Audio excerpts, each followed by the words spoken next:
All right. So, how many of you guys actually came to the first meetup about this topic? Oh, all right. So a lot of new people, huh? Very good. My name is Patrik Maldre. I am a recent graduate of the Evolved Security Academy.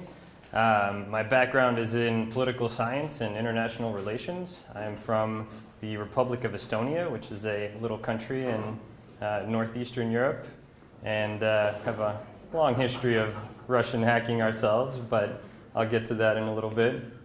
I got into cybersecurity when I was serving as a diplomat in the Estonian Ministry of Foreign Affairs, so I was dealing with global cybersecurity topics, including international norms and deterrence and international cooperation.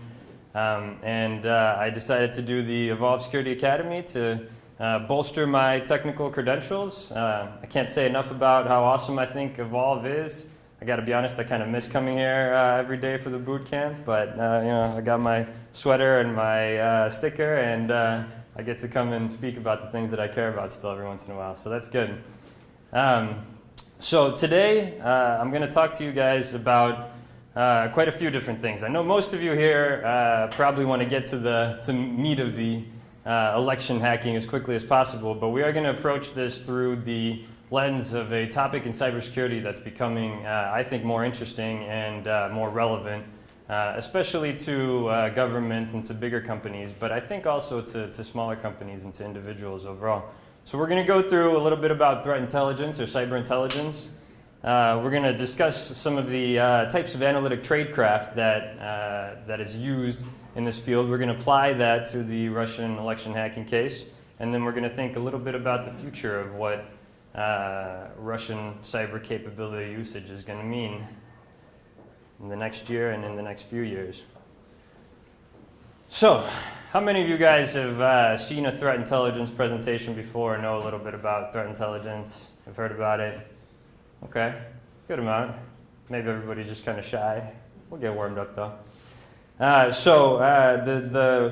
name cyber intelligence and threat intelligence obviously combines cybersecurity and intelligence, right? So what is intelligence? Intelligence is information that is collected, analyzed, disseminated for the purpose of reducing uncertainty and supporting decision making. Cyber threat intelligence kind of adds on to that. One of the main goals of intelligence agencies and intelligence collection and dissemination in general is to produce valuable knowledge about either your competitors or your adversaries, and so cyber threat intelligence takes this takes the field in that direction. Threat intelligence hopes to produce knowledge about adversaries, their capabilities, their motivations, intentions for the future, in order to enable network defenders to protect their network, their company's reputation, and their critical assets better. So, where did it come from? Short history. Feel free to jump in if you want to, but my interpretation of where the field has come from and where it will go is essentially that somewhere in the mid-2000s, I would argue, there came about an increasing sophistication number of cyber threats. So all kinds of actors started figuring out that it's possible to steal all this data, monetize it, use it for political purposes, and so on. And this became increasingly profitable, leading to developments in attacker skill sets and skill levels and ingenuity in terms of the tools they use and the procedures they use. But also countries started figuring out that this is a very, very useful way of supplementing their human intelligence and signals intelligence collection and using that information stolen in that way to enable foreign policy, security policy goals around the world. So organizations had to deal with this proliferation of increasingly advanced threats, and so there was this process, I would say, from perimeter-based defense to layered defense and defense in depth. Companies started realizing that they need to not just have a big wall around, but essentially to have multiple layers of defense, right? And this became even more pronounced towards the end of the 2000s when targeted attacks started happening. And so the entire idea of threat intelligence is to essentially go from reactive to proactive defense, to understand more about your adversary so you're not just trying to protect against the entire corpus of cyber threat actors, but really the ones that are actually attacking you or will attack you. So the way we do that is to figure out things about our adversaries, essentially, right? So the most important part of this process, I would argue, is to know your known network first. Know what you're defending first. I think it was Sun Tzu that said that know yourself and know your enemies, and you will win 100 battles, or 1,000, or however many they fought back then. Part of that is also understanding your threat landscape, right? So figure out what kind of adversaries are out there. You guys have heard of a lot of these, I'm sure. Think about past attacks on your own networks. Use that data to create profiles of adversaries. Use those indicators of compromise to associate specific adversaries with those, and then identify their sort of higher level tools, techniques, and procedures. And from there, you really get to the meat of the analysis, which is really to infer their motivations and intentions and origin and so on. And then ultimately, you can get to the highest level sort of analytical activity, which is really figuring out how they're going to act in the future and investing your resources accordingly to defend against those threats. So a lot has been talked about cyber threat intelligence. Most people divide it up into three categories: tactical, operational, and strategic. Tactical is really on the network. Operational is sort of higher level activities in the network, including like threat hunting or incident response, forensics, that kind of thing. And so strategic is basically your CISOs and your executive board. So these threat intelligence levels refer to information that is, remember what intelligence is, information that's collected, analyzed, and disseminated to these consumers at these levels. So intelligence that helps people, operators, or strategic decision makers at these levels do their job better, protect their network better. So the way that you utilize this stuff is, some examples are here on the board. You use it to validate, prioritize indicators at the tactical level, patches, alerts, and so on. We've all heard it 1,000 times. Everybody's kind of drowning in alerts, so threat intelligence helps you prioritize and focus on which ones are really important based on the adversaries that you actually face. At the operational level, you help your incident response teams by reconstructing attacks, data to identify damage and other related breaches, and at the strategic level, really to have your executive decision makers understand who their adversaries are and invest according to who actually threatens you.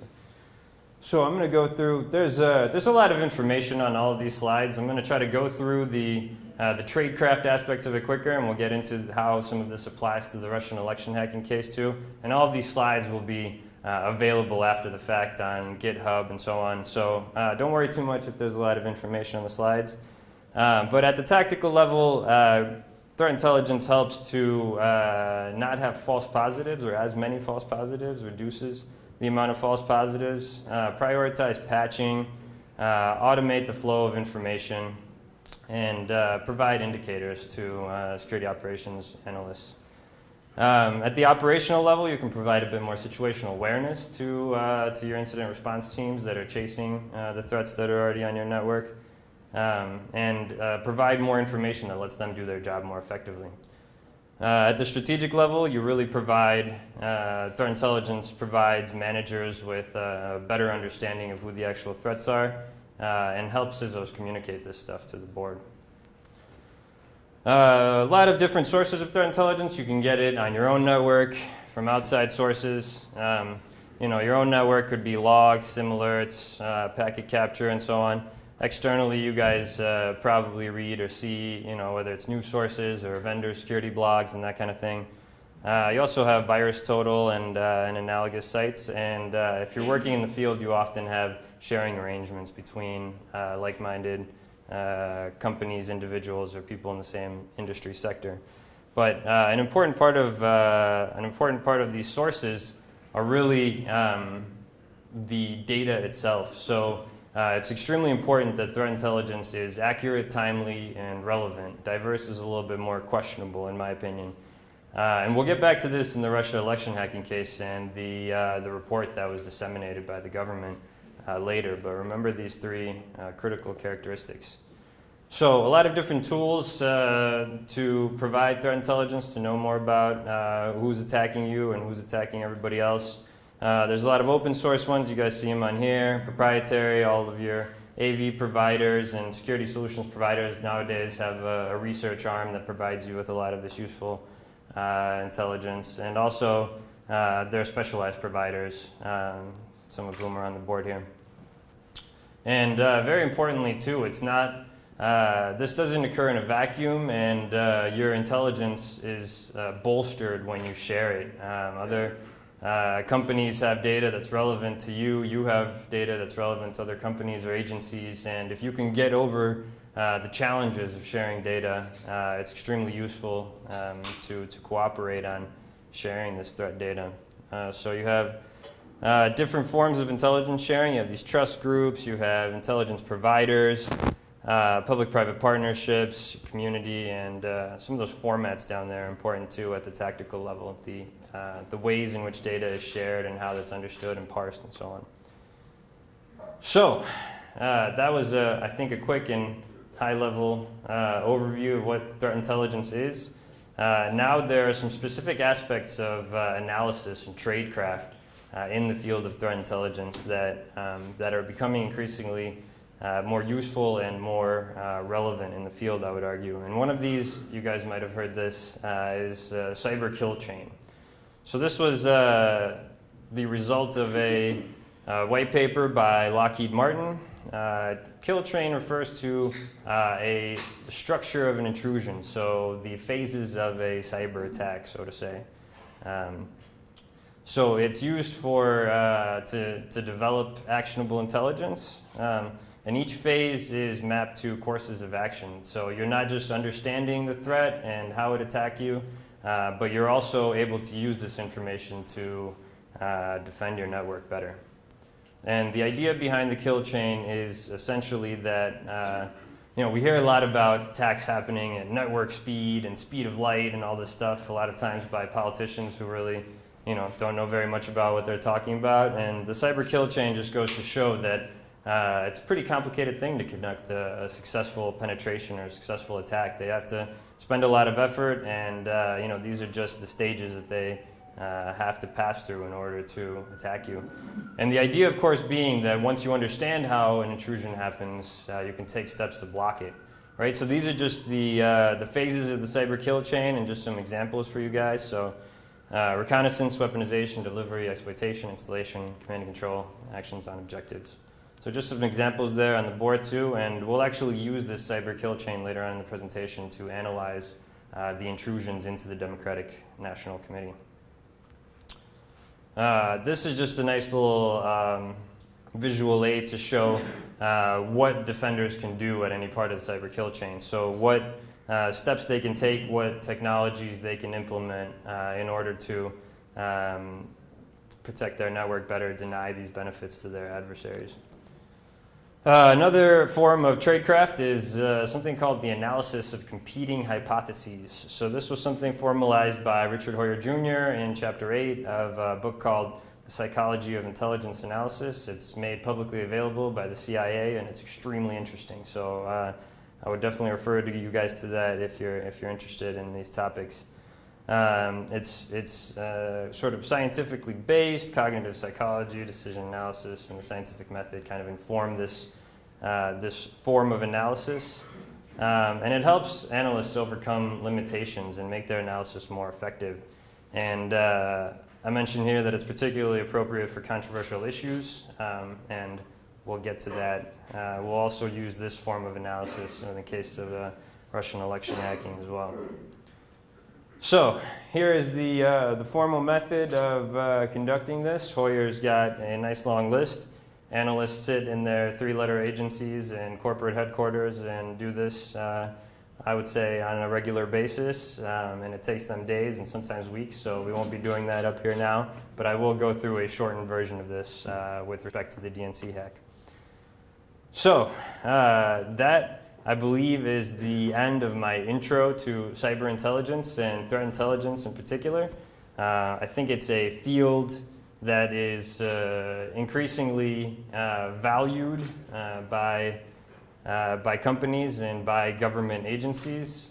It's a field that I'm looking to get into myself, and there have actually been a number of studies conducted on this field by universities and by trade associations that have come up with formal methods for what you need to know and understand about in order to be an effective analyst. So I have a daunting visual aid here for you. I'm not a master at all of these yet either, as you guys will see at the rest of my presentation. But it is something to aspire to from my perspective, and maybe some of yours as well.